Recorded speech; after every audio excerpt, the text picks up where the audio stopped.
بسم اللہ الرحمن الرحیم۔ آج بھی وہی سلسلہ ہے جس کا موضوع تھا اسلامی صدارتی نظام۔ عمران خان صاحب اور ان کے جو رفقۂ کار ہیں وہ چاہتے ہیں کہ پاکستان میں اسلامی صدارتی نظام نافذ ہو، تو اس حوالے سے سابقہ 2 اقساط میں کچھ 7 غلطیاں رہ گئی تھیں، اس کی میں وضاحت کرنا چاہتا ہوں۔ پہلی بات تو یہ ہے کہ پہلی قسط میں نے کہا تھا کہ نیشنل اسمبلی جو ہے وہ اس کی اجلاس کی طلبی کے لیے 20 افراد کے دستخطوں کی ضرورت ہوتی ہے کہ وہ ایک ریزولیشن جو ہے نا وہ پاس کریں، لیکن دراصل ایسا ہے کہ وزیر اعظم کا جو مواخذہ ہوتا ہے اس کے لیے 20% جو 20% قومی اسمبلی کے کل ممبران میں سے 20% اگر کسی ریزولیشن پر دستخط کر دیں تو پھر وہ وزیر اعظم کے مواخذے کے لیے جو ہے نا وہ تحرک شروع ہو جاتا ہے۔ اور دوسری بات جو تھی وہ یہ تھی کہ جہاں تک اس بات کا تعلق ہے کہ اسپیکر قومی اسمبلی جو ہیں وہ اسمبلی کا اجلاس طلب کریں تو اس کے لیے 1/4 آف ٹوٹل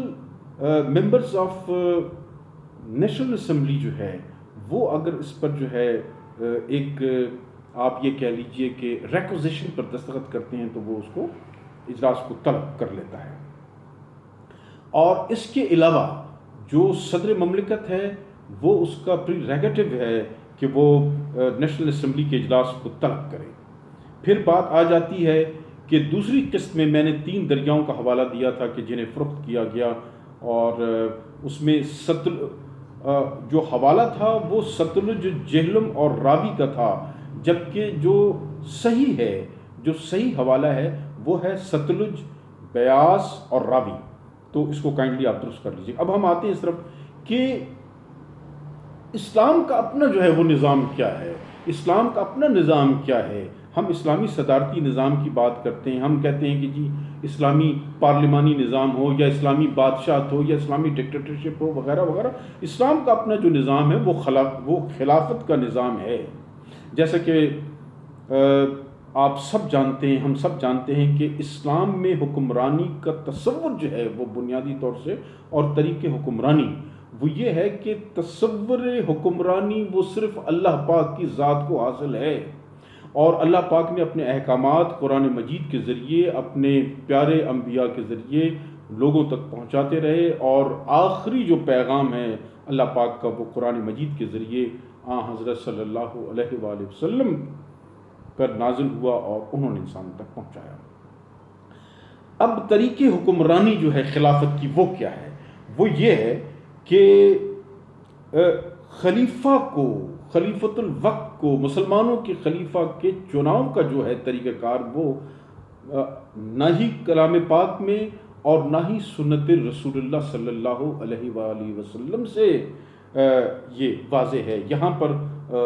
ہر 2 مقدس ترین جو کتاب آئے ہیں وہ خاموش ہیں۔ مطلب یہ ہے کہ اللہ پاک اور ان کے رسول صلی اللہ علیہ وسلم نے خلافت کا طریقہ جو ہے وہ مسلمانوں کی صوابدید پر چھوڑ دیا ہے۔ اب آپ اس طرف آ جائیے کہ مسلمانوں میں جو سب سے زیادہ معتبر دور گزرا ہے وہ خلفائے راشدین کا گزرا ہے، اور خلفائے راشدین کے دور کو اگر ہم دیکھیں تو آپ صلی اللہ علیہ وآلہ وسلم نے اپنا کوئی جانشین مقرر نہیں کیا تھا۔ البتہ یہ ہوا کہ آپ بیماری کے جب عالم میں تھے تو حضرت ابو بکر صدیق رضی اللہ تعالیٰ عنہ کو امامت کا جو تھا آپ فرماتے تھے، ہدایت کرتے تھے، اور اسی طریقے سے کہ 9ویں صدی ہجری میں یہ ہوا کہ آپ صلی اللہ علیہ وسلم نے حضرت ابو بکر صدیق کو جو ہے وہ اپنا قائم مقام کے طور پر جو ہے امیر الحج مقرر کر کے حج کی جو قافلہ تھا اس کے ساتھ روانہ کیا۔ اچھا، پھر یہ ہوا کہ حضرت ابو بکر صدیق رضی اللہ تعالیٰ عنہ نے اپنا جو ہے جانشین وہ حضرت عمر رضی اللہ تعالیٰ عنہ کو مقرر کیا تھا۔ اسی طریقے سے حضرت عمر رضی اللہ تعالیٰ عنہ نے اپنی شہادت سے قبل جو ہے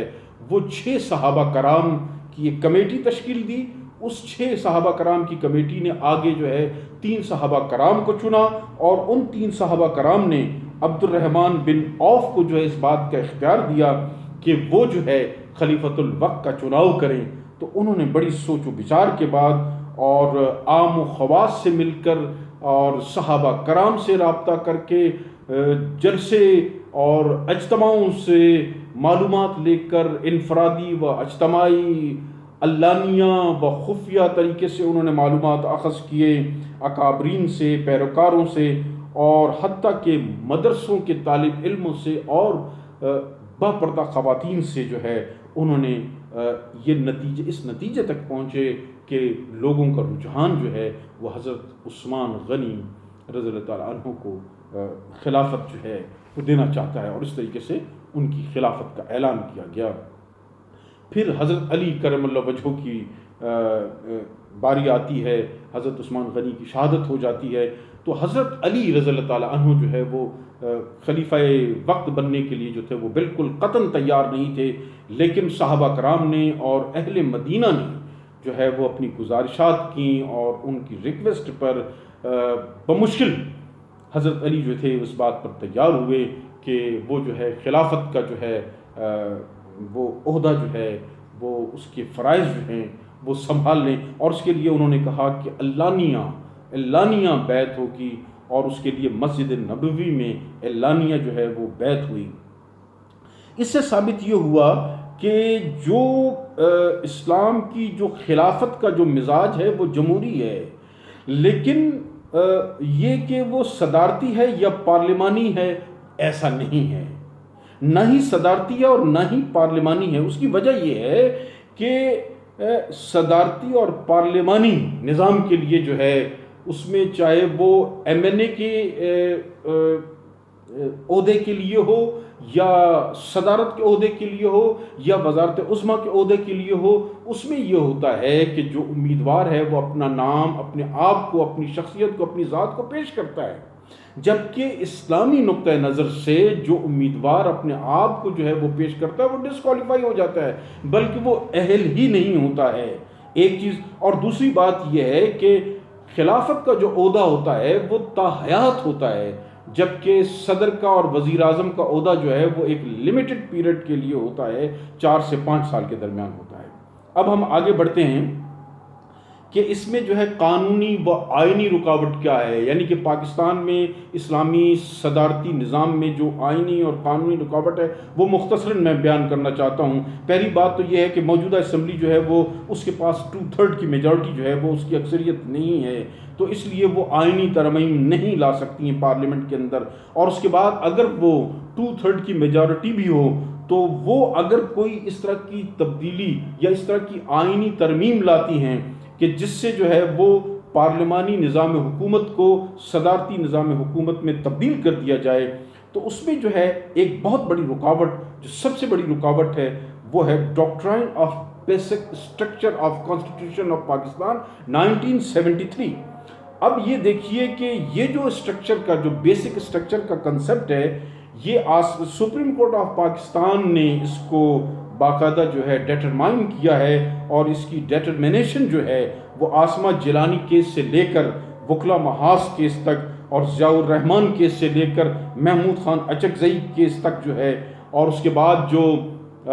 گزشتہ سالوں میں 35 پیٹیشنز جو تھیں وہ آنریبل سپریم کورٹ میں پیش کی گئی تھیں اس حوالے سے کہ جس میں 18ویں 19ویں اور 21ویں ترمیموں کو جو ہے آئین میں جو ترامیم کی گئی تھی اس کو چیلنج کیا گیا تھا، لیکن سپریم کورٹ آف پاکستان نے ان پیٹیشنز کو نہ صرف خارج کیا بلکہ اس کے ساتھ ہی اس چیز کو ڈیٹرمن کیا